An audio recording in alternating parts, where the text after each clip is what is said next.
kasih atas waktunya karena ibu bersedia berbicara dengan saya. Sebelumnya mungkin saya tidak perlu memperkenalkan diri ya, karena sudah tahu saya Mariani, saya datang dari Bekasi. Pada waktu itu saya ingin sedikit berbincang-bincang dengan ibu terkait permasalahan atau studi kasus-kasus yang pernah ibu alami dan bagaimana cara ibu sebagai kepala sekolah dari lembaga TK Kementerian ini untuk menyelesaikan sebuah kasus yang ibu hadapi. Perkenalkan, nama saya Nandawiyah SPD Aud dari TK Kenama sebagai kepala sekolah di TK Kenama. Terima kasih. Sebelumnya saya mau bertanya, apakah ibu pernah mengalami sebuah kasus-kasus yang dilema antara kasus ini benar atau benar, artinya dalam kasus yang ibu hadapi seperti misalkan kasus ibu bagaimana menghadapi anak ataupun kasus seperti misalnya yang ibu hadapi adalah orang tua. Anak yang tidak memakai celana dalam nggak mau gitu, kalau sekolah itu cuma pakai baju seragam aja gitu, atasan sama bawahan. Dia udah pakai celana dalam, dia nggak ngaku, tadinya mah nggak ngaku. Saya coba langsung pas waktu itu diidentifikasi satu persatu, walaupun ya kelihatannya emang itu nggak ini, tapi kan anak harus tahu gitu. Iya. Jadi itu merupakan satu masalah bagi kami khususnya di sini.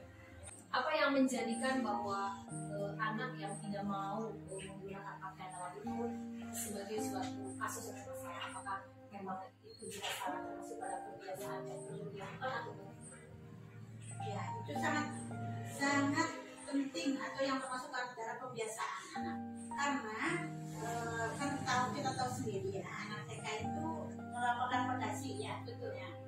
Di situ peletakan dasar-dasar dalam kebiasaan harus benar-benar diterapkan. Kalau tidak dari sini mau dari mana dulu gitu kan. Ini juga seharusnya mah dari awal-awal. Emang saya kurang respect tadinya gitu. Jadi nanti semuanya memakai gitu. Biasanya kan udah tahu pakai celana dalam, pakai kaos dalam gitu. Nah, saya menjelaskan waktu berbaris kepada anak, waktu pengumuman pada anak, dengan cara menjelaskan dan manfaatnya. Itu memakai celana dalam karena pernah terjadi kasus di sekolah yang dulu ada yang itu pas kebuka buru-buru mau pipis, kenapa saya sampai menjerit-jerit kan, kaget gitu kenapa dan bagaimana sampai dibawa ke puskesmas. Jadi yang ibu dijadikan dasarnya sebagai kasus karena pernah berdasarkan berkaca dari pengalaman sebelumnya, ada anak yang mengalami kelaminnya terjepit resleting seperti itu. Jadi sebuah memang penanaman karakter terutama dalam berpakaian itu sangat penting untuk anak usia dini seperti itu. Langkah dan prosedur-prosedur seperti apa yang ibu dilakukan untuk dalam penyelesaian kasus-kasus yang ibu hadapi sekarang ini? Yang pertama, saya berkolaborasi dulu dengan guru-guru di sini untuk menyampaikan hal itu, bagaimana caranya. Terus saya menyampaikan secara langsung kepada anak secara keseluruhan apa akibatnya dan apa manfaatnya.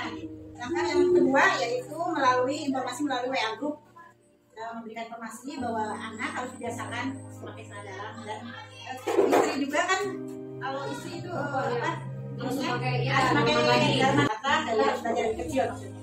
Namanya di sini kesehatan, berarti kan harus disunat 2 kali. Oh iya, ada kejadian serupa mempengaruhi kecelakaan terhadap kelamin itu dari. Nah, selanjutnya itu kasus yang ibu hadapi sekarang. Apa tantangan yang ibu hadapi yang muncul ketika ibu mau menyelesaikan kasus ini? Yang pertama, ini dari segi anak dulu. Kadang-kadang anak yang dimanja itu kan suka egonya tinggi, jadi kalau kata dia aku harus begitu ya begitu gitu, dari anak sendiri. Yang keduanya dari orang tua menganggapnya itu udah biasa bu, sekolah asli itu harus sama, harus sejalan antara orang tua dan guru di sekolah ya.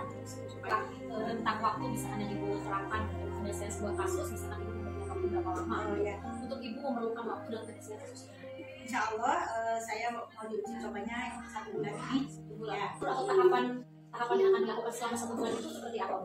WA group yang pertama untuk mengingatkan ya, yang nanti kalau masih belum ada perubahan, saya akan mengadakan parenting khusus dengan orang tua. Ketiganya mungkin kalau masih belum berhasil, jadi saya akan ambil langkah yang terakhir ya, kolaborasi dengan orang tua secara perorangan, secara langsung. Kemudian ibu, adakah faktor-faktor yang di sini dirasa sangat membantu, yang menguntungkan untuk ibu dalam proses penyelesaian kasus ini? Apakah ada faktor penunjang, misalnya ada bantuan dari pihak luar atau bagaimana ibu yang untuk bisa dijadikan faktor yang mempermudah ibu menyelesaikan kasus ini?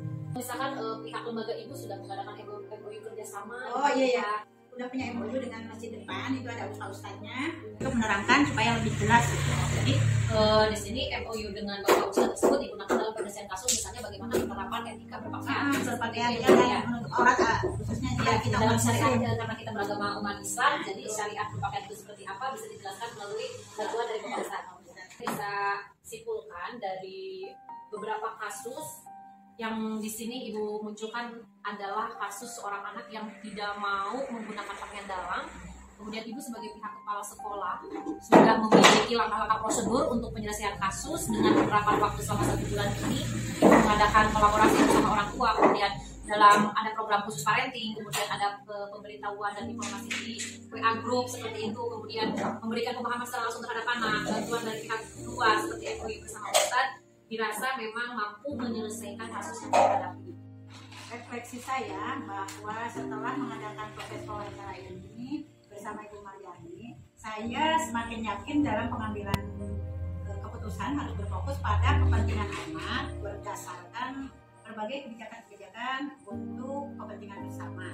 Yang kedua yaitu pentingnya kerjasama atau pelibatan bersama orang tua peserta didik tentang penerapan pola asuh yang seimbang antara sekolah dan